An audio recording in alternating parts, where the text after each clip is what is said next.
The human soldier had been alone for 43 days.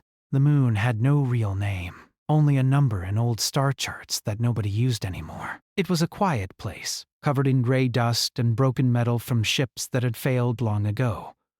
Most species avoided it because the gravity was uneven and the magnetic storms made navigation difficult. To the wider galaxy, it was a graveyard. To the human, it was a problem that needed solving.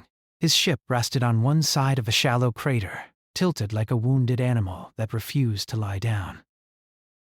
One engine was dead. The hull was cracked in several places.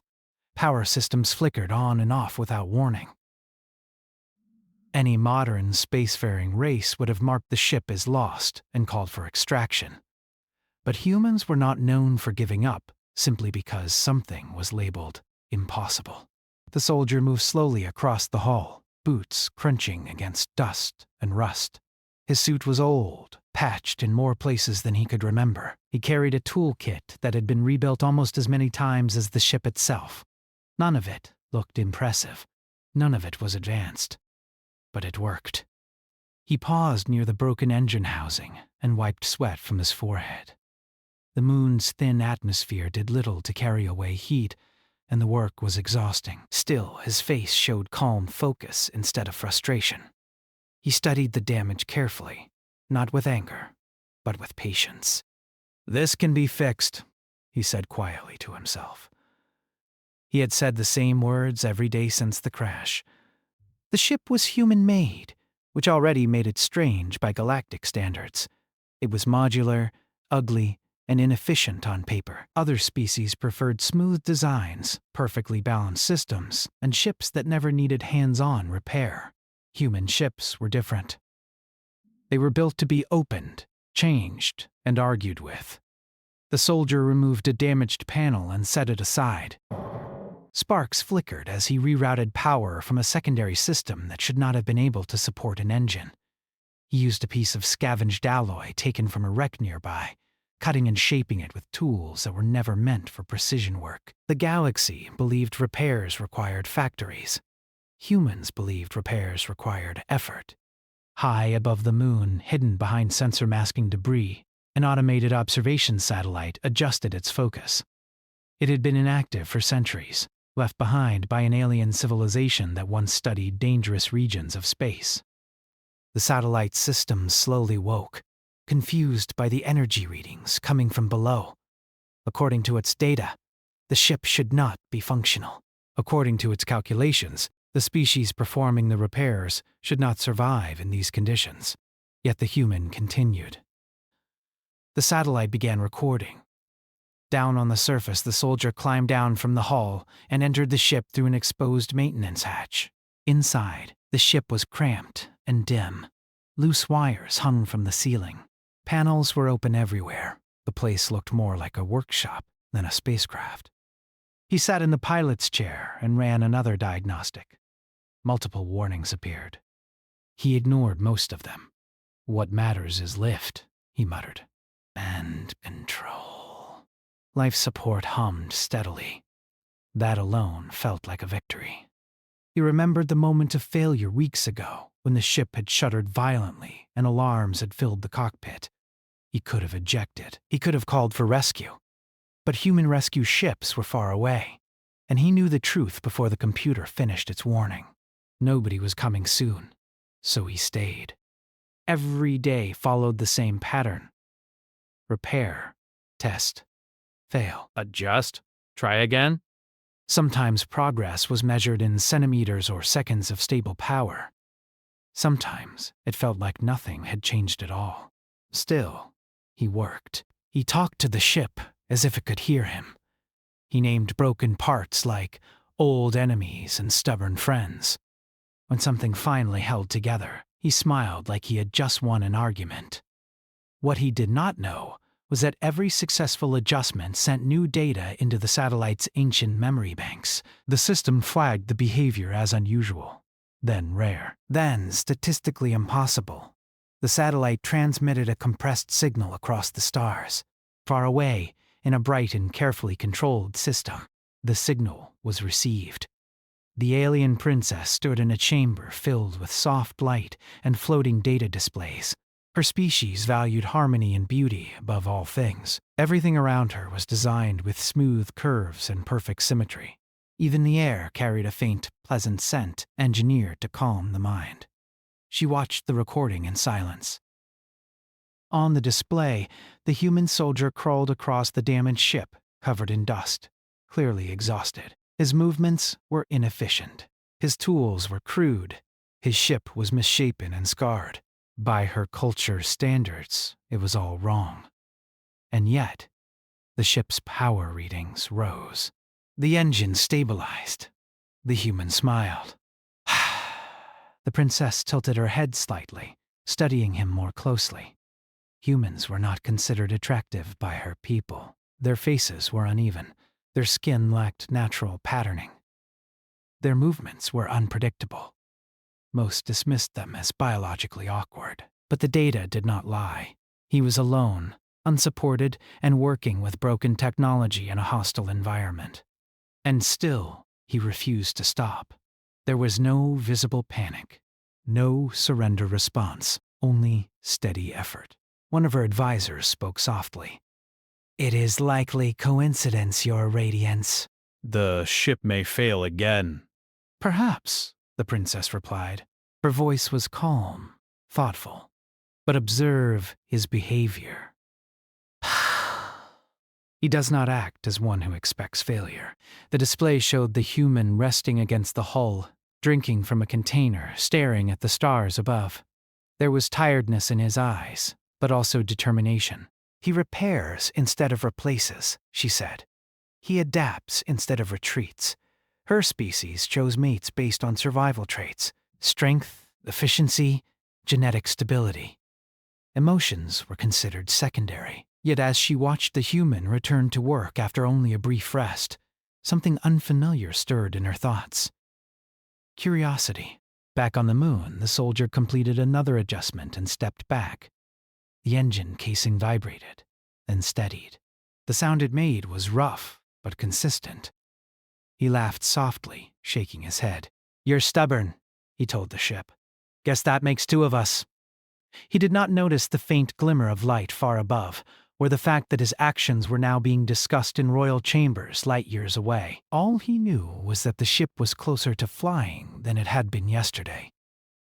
As the artificial sun dipped below the horizon, casting long shadows across the wrecked moon, the human soldier climbed into the cockpit once more. He powered down non-essential systems and leaned back, exhausted, but satisfied. Tomorrow, he would try a short lift test. Tomorrow, he would either fail again or succeed. And somewhere in the vastness of space, an alien princess made a decision that would change both their lives.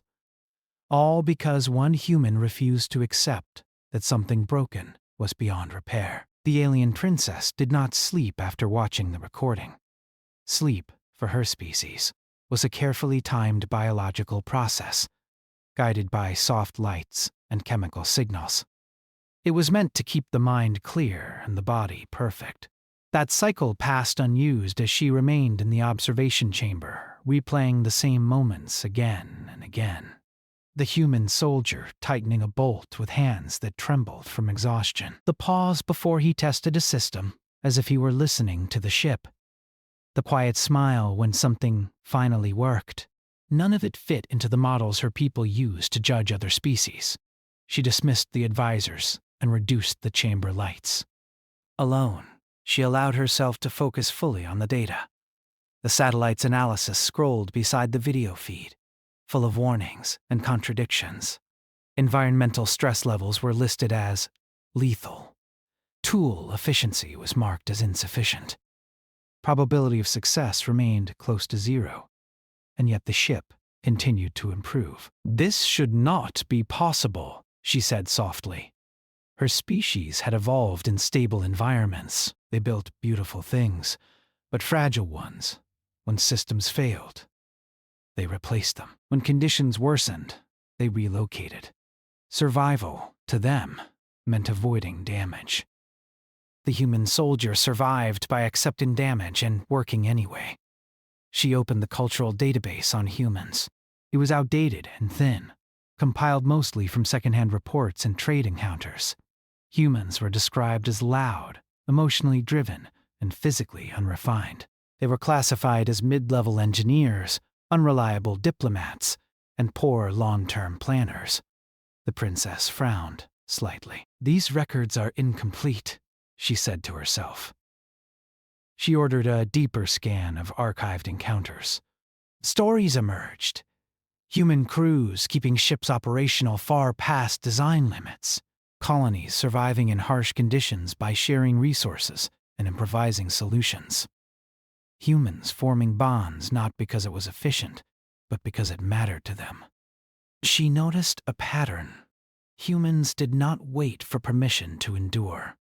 Meanwhile, on the broken moon, the human soldier prepared for the lift test. He had slept poorly, waking often to check power levels and structural readings. Each time, the ship had remained stable.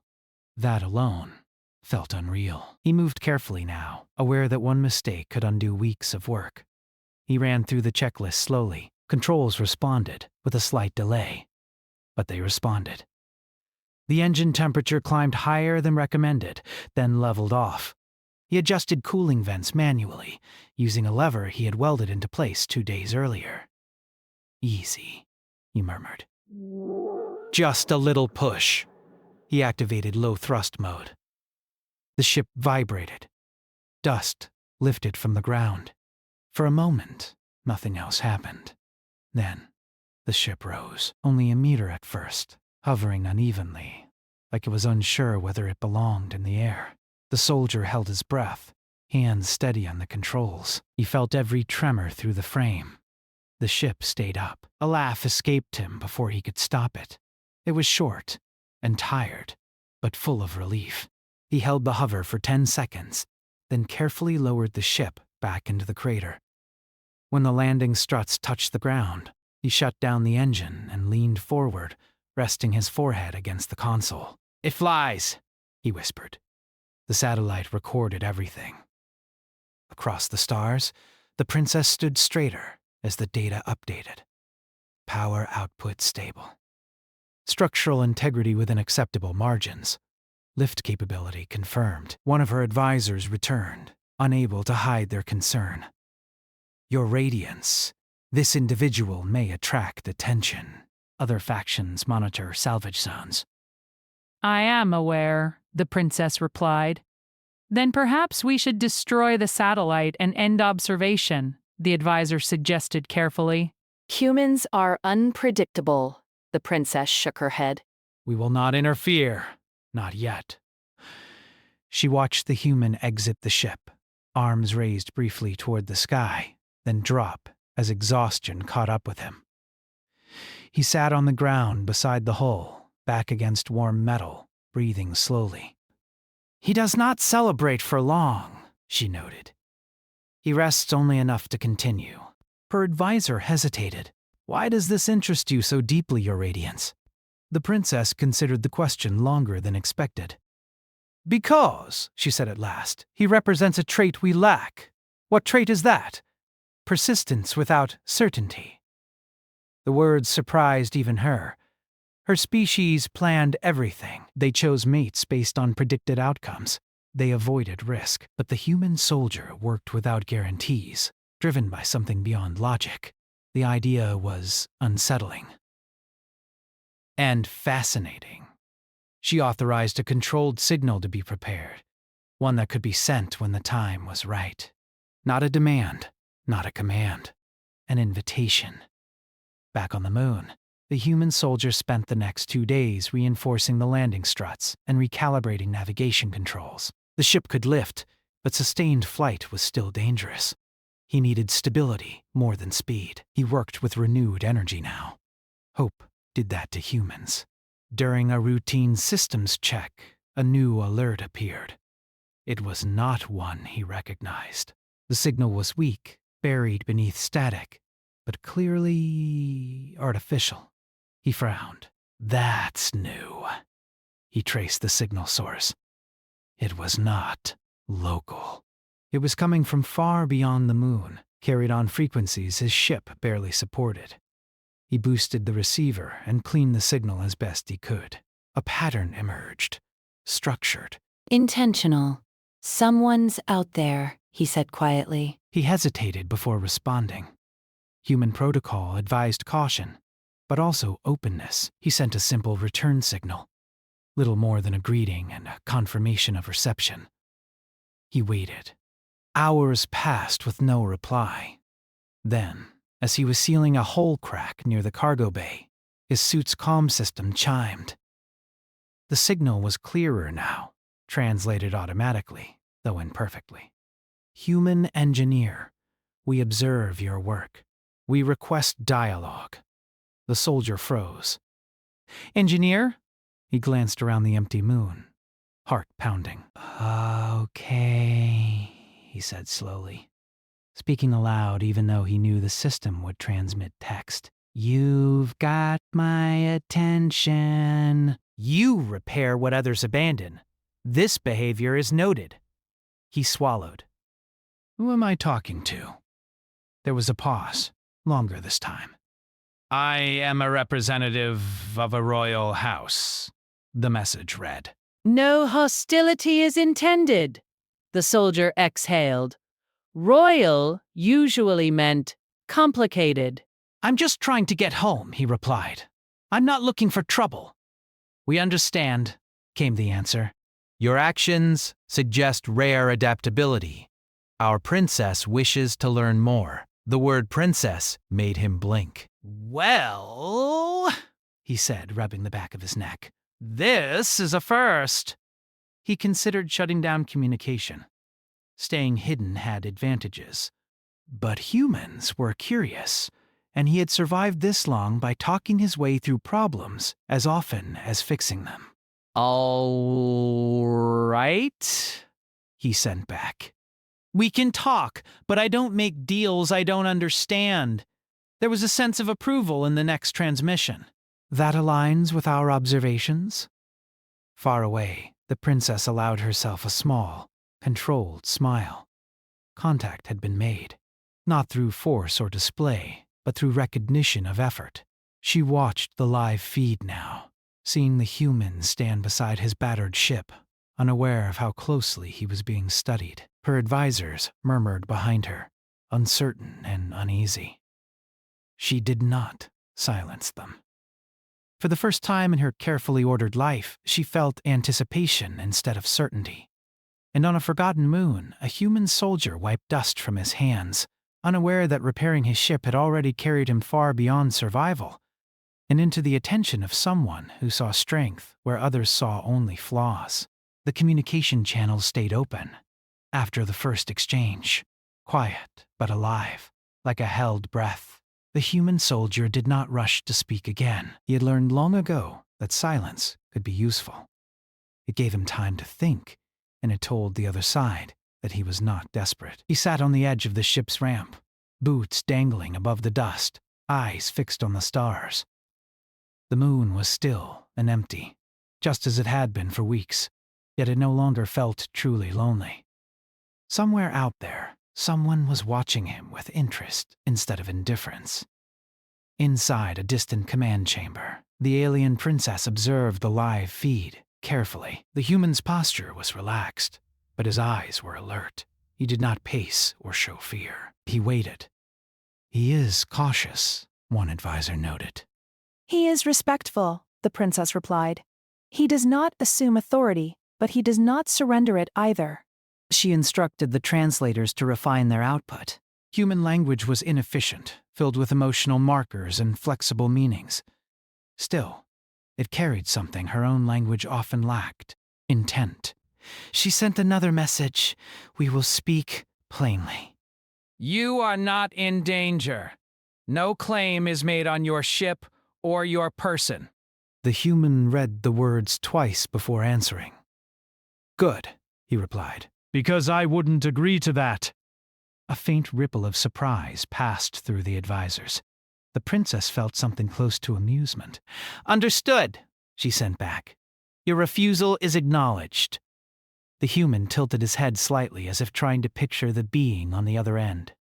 "So," he typed, "why are you watching me?" The princess did not answer immediately.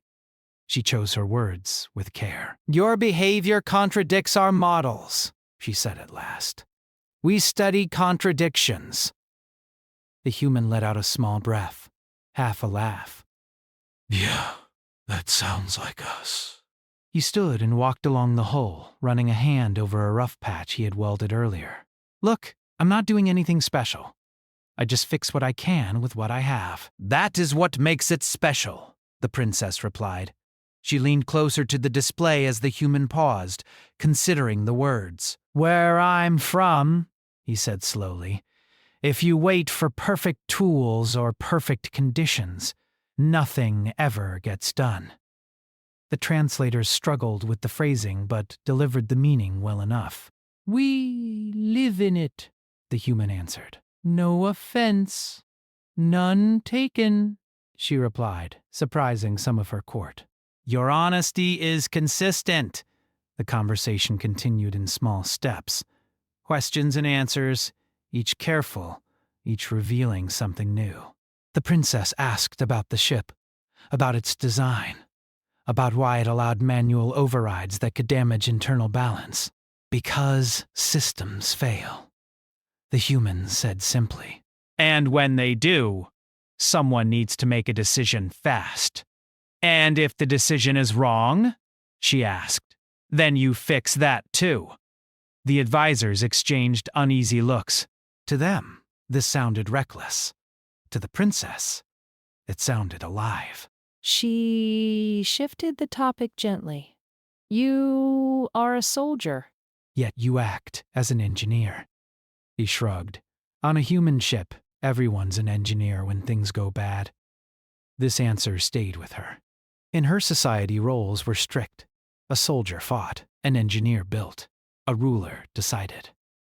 Crossing those lines caused disorder, and yet this human crossed them without hesitation, without even noticing. "Does this not cause conflict?" she asked. "Sometimes," he admitted. "But it also keeps us alive." The princess ended the session after several more exchanges, not because she was finished, but because she sensed fatigue in the human's responses. Humans, she was learning, could endure much, but they still needed rest. "We will speak again," she said. "Looking forward to it," the human replied. "Whoever you are." When the channel closed, the princess remained where she was, thoughtful. "This is unwise," one advisor said carefully. "He is influencing you." The princess did not deny it. "He is informing me." She turned away from the display and began pacing slowly, a rare break from her usual stillness.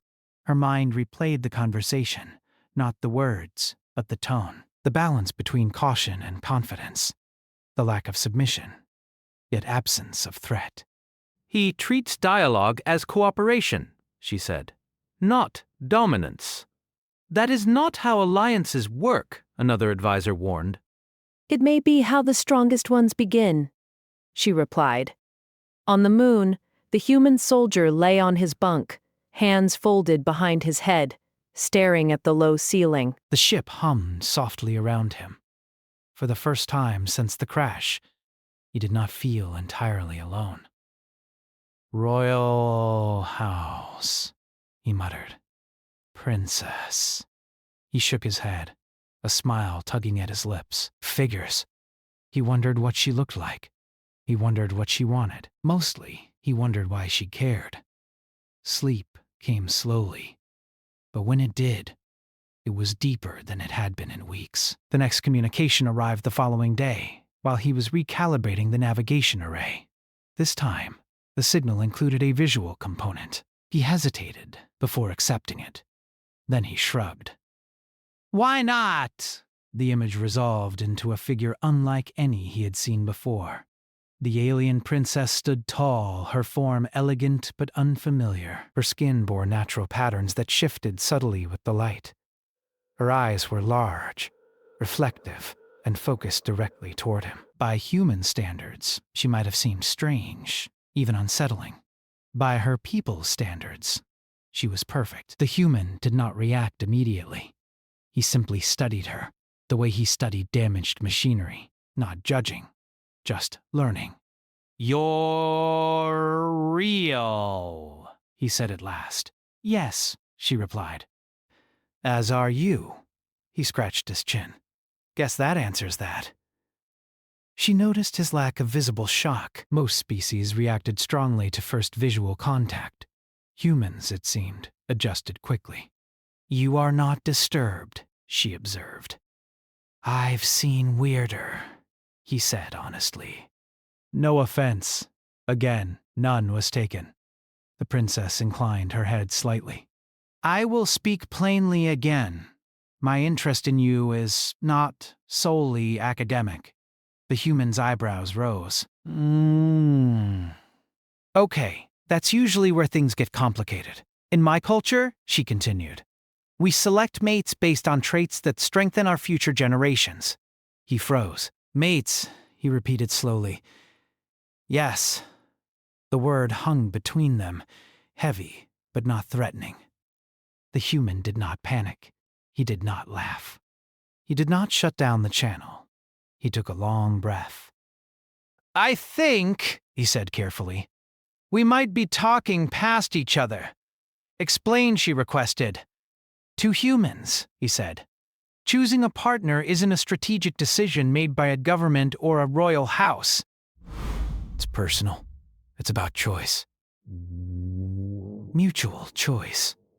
The princess listened closely, absorbing every word.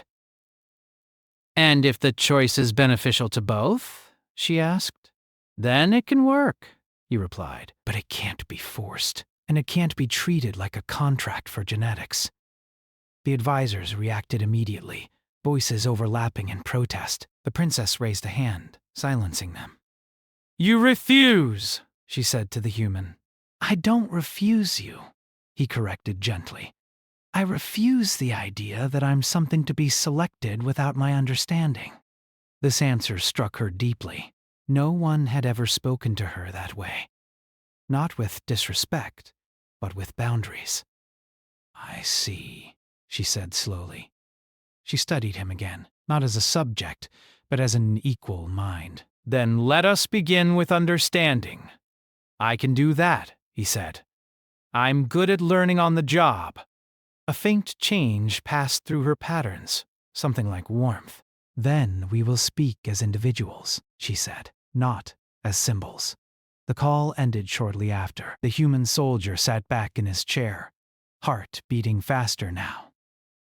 Well, he said to the empty cockpit, that escalated. He looked around at the ship he had rebuilt piece by piece. It had carried him through isolation, through failure, through doubt. Now, somehow, it had carried him into something even more uncertain. Not danger, but connection. Far away, the alien princess dismissed her court for the day. Alone, she stood by the wide viewing window, watching the stars drift past. For the first time, she was not thinking about duty or prediction. She was thinking about choice. The next days passed differently for both of them. For the human soldier, time became a balance between work and conversation. He still repaired the ship every morning, tightening systems, testing limits, preparing for a longer flight. But now, during breaks, the communication channel opened more often. The alien princess did not interrupt his work. She waited until he chose to speak, which he noticed, and quietly respected. For the princess, time became something less rigid. Her schedule had always been fixed down to exact cycles, meetings, studies, rituals, rest, all planned far in advance. Now she found herself delaying councils and shortening formal appearances just to return to the observation chamber. They spoke of simple things at first. The human explained how Earth's skies changed color at sunset, how storms could arrive without warning, how people learned to live with uncertainty instead of fighting it. He spoke of shared meals, of laughter during hard work, of how humans complained but kept going anyway. The princess listened carefully. Her world was controlled, climate managed, predictable. Storms were calculated events, never surprises. Her people believed safety was the highest goal. But safety does not create strength, she said once, thoughtfully. No, the human replied. It creates comfort. Strength comes when comfort fails. That sentence stayed with her. In the royal court, tension grew. Advisors whispered. Nobles questioned. Rumors spread that the princess was distracted, that her judgment was being influenced by a lesser species. Some claimed humans were emotionally manipulative. Others feared the political cost of even informal association. During one council session, an elder spoke openly. Your radiance. You risk destabilizing alliances that took generations to build. All because of one stranded soldier. The princess met the elder's gaze without anger. Not because of one soldier, she said calmly. Because of what he represents. And what is that? The elder demanded. An answer to a weakness we refuse to admit. Silence followed. She stood. This council is dismissed. It was a bold move. Too bold, some thought. On the moon, the humans sensed the shift even without seeing it. The princess seemed quieter during their next conversation, her patterns dimmer. You okay? He asked. She paused. My choices are being questioned. He nodded.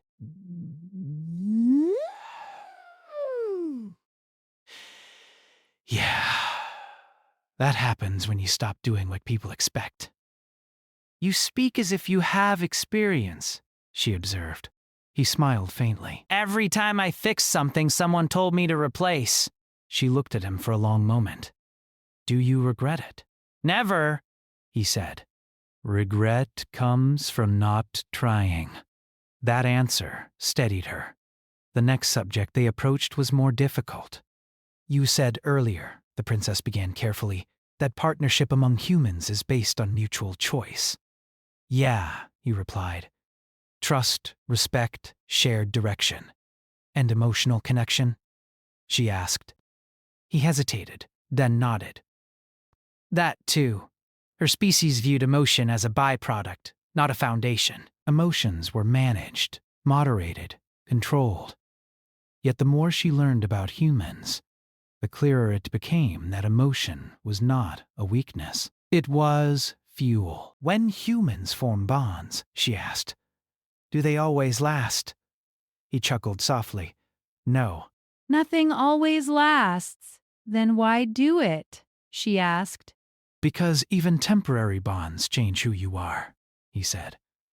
And sometimes that's worth the risk. That word carried weight.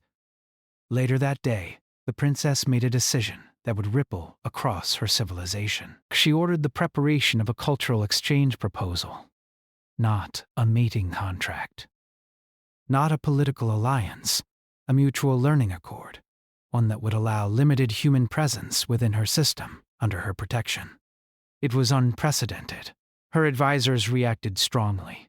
This is dangerous, one said. Humans will influence our society? Yes, the princess replied. That is the point. On the moon, the human prepared for his first extended flight test. The ship was not beautiful. It was patched, uneven, and loud. But it was stable. As he powered up, a message came through. I have taken a step, the princess said. One that cannot be undone easily. He glanced at the controls, then leaned back. You want to tell me what kind of step? I have proposed formal exchange, she said. Not ownership, not obligation.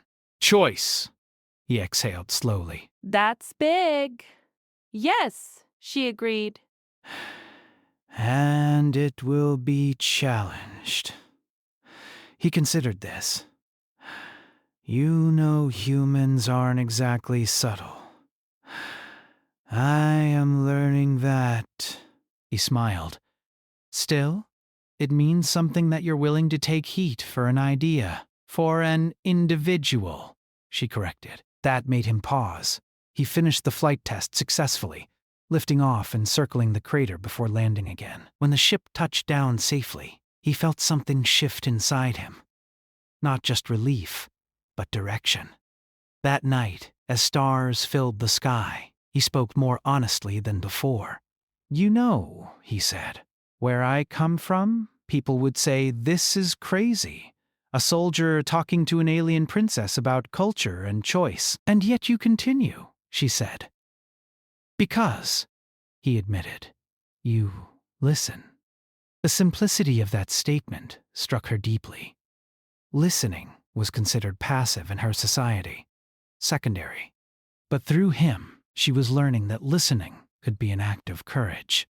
In the days that followed, pressure increased. Political factions demanded the princess end contact. Some suggested removing her authority for her own protection. The threat was subtle, but real. She did not tell the human everything, but he sensed the strain. "You don't have to do this," he said one day. "I didn't ask you to," she answered, without hesitation. "That is precisely why I will." The exchange proposal passed narrowly, bound by conditions and oversight. The princess accepted every restriction without protest. Progress, she knew, often began constrained. When she informed the human, his response was quiet. "Thank you," he said. "For what?" she asked. "For choosing," he replied. The word echoed in her mind long after the call ended. On opposite sides of the stars, both understood the same truth. They were no longer just surviving circumstances. They were shaping them. The day the human soldier finally left the moon, there was no ceremony. No flags, no witnesses, no grand announcement. Only a patched ship rising slowly from gray dust, engines humming with effort and stubborn pride. The ship shook as it climbed, but it did not fail. It carried with it weeks of work, months of endurance, and one quiet truth that even the galaxy had begun to notice. Humans did not wait to be saved. Inside the cockpit, the soldier watched the surface fall away beneath him. The crater grew smaller, the wrecks became dots, and the lonely place that had nearly broken him faded into memory. He should have felt relief. Instead, he felt something closer to focus. He opened the communication channel. "I'm clear of the gravity well," he said. The reply came almost instantly. "I see you," the alien princess answered. She stood in the observation chamber, watching his ship on a massive display. Around her, advisors waited in silence. Some were tense, some were fearful. All were aware that this moment mattered more than it appeared. "You did it," she said. "Yeah," he replied, smiling to himself. "Turns out it really did fly." "You repaired more than a vessel," she said. "You altered perception." He did not fully understand what she meant, but he felt the weight of her words. As the ship aligned for a jump, alerts flickered on the princess's displays. Communications spiked. Signals from nearby systems multiplied. Other civilizations had noticed the movement. A human ship leaving a forbidden salvage zone without assistance raised questions. "Too many questions. Attention is increasing," an advisor warned. Some factions are displeased. They would be, the princess replied calmly. Change is inefficient. The human heard the tension in her voice. "Everything okay on your end?" "No," she said honestly. "But it will be." The ship entered faster than light travel, stars stretching into lines of light. The soldier leaned back, letting the ship do what it had been rebuilt to do. Travel. During the journey, messages arrived from human space. Rescue fleets, command inquiries, medical checks. Offers of debriefing. The soldier answered them simply, carefully. He did not mention the princess yet. He wanted that conversation to happen, face to face. On the princess's world, reaction was swift. Some praised her foresight. Others accused her of emotional weakness. One faction openly challenged her authority, citing external influence as grounds for concern. The court was divided. She stood before them without fear. "You believe strength is perfection," she said. "You believe survival comes from avoiding damage." I believed the same. She activated a display showing recordings of the human repairing his ship. Slow, patient, persistent. This being survived where our models predicted failure, not because he was flawless, but because he adapted. Murmurs spread. You fear contamination of our culture, she continued. I fear stagnation. An elder stepped forward.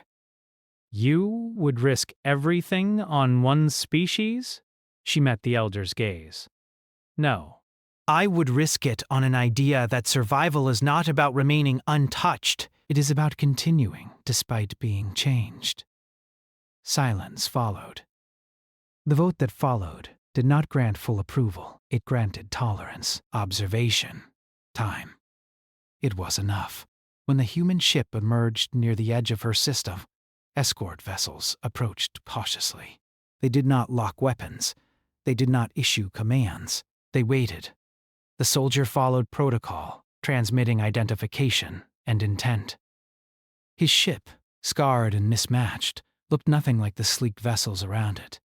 And yet, none of them underestimated it. The princess watched the approach, patterns on her skin shifting with restrained emotion. For the first time in her life, she was about to meet someone who had spoken to her without reverence or fear. Someone who had seen her not as royalty, but as a person. When the docking clamps engaged, the sound echoed through both ships. The airlocks aligned. Systems synchronized. The human stood at the threshold, smoothing his uniform, which was clean but worn. He felt suddenly aware of how ordinary he looked. "Here goes nothing," he murmured. The doors opened. The first meeting was quiet. No dramatic gestures. No sudden movements. Just two beings standing across a short distance, studying each other in shared space for the first time. The princess was taller than he expected, more solid, less delicate. Her presence was calm, controlled. But there was something else now. Curiosity, unshielded. "You're real," he said again, softly. She inclined her head. "As are you." He smiled, a simple human expression, unplanned. "Guess we're past screens now." "Yes," she replied. "This is different." They walked together through the corridor, escorted at a respectful distance. No one spoke. The silence was not uncomfortable. Later, in a private chamber designed to be neutral, they sat across from one another. "I want to be clear," the human said. "I'm not here to be studied like an artifact." I would not ask that, the princess replied. "I wish to learn, not to own." He nodded. "Good. Because I don't belong to anyone." Nor do I, she said. Despite what many believe, they spoke for hours. Not about mating, not about treaties. About failure, about fear, about what it meant to lead when certainty was gone. The princess admitted something she had never voiced before. "I have always been told what I am worth," she said. Never what I want. The human listened. I've always been told what I should survive, he said. Not why. They found common ground there. Over the following weeks, the exchange began. Human engineers arrived, cautious but curious. Alien scholars observed human repair methods with disbelief. Human crews worked alongside alien technicians, teaching them how to improvise when systems failed. In return, humans learned efficiency, long-term planning, and balance. There were mistakes, misunderstandings, tension, but no retreat. The galaxy watched. Reports spread. Humans were not conquerors, they were collaborators. They did not demand dominance, they earned trust by fixing problems no one else wanted to touch. The phrase began appearing in diplomatic circles. Human persistence factor. As for the soldier and the princess, their relationship did not fit any category. They did not rush, they did not label. They chose. One evening, standing before a wide window filled with stars, the princess spoke quietly. In my culture, choosing a mate is a declaration of future intent. He considered that. For humans, it's a promise to try, even when it's hard. And if it fails, then we learn, he said, and we don't regret trying. She reached out, not touching, but close enough to feel warmth. Then, she said, let us begin with that. Somewhere far away, the broken moon continued to orbit in silence, forgotten again by most of the galaxy. But its legacy remained, because one human refused to abandon a broken ship, because one princess refused to ignore an imperfect strength. And because together they proved that the most powerful force in the universe was not beauty, efficiency, or control. It was the simple, stubborn will to keep going, and the courage to choose connection over fear.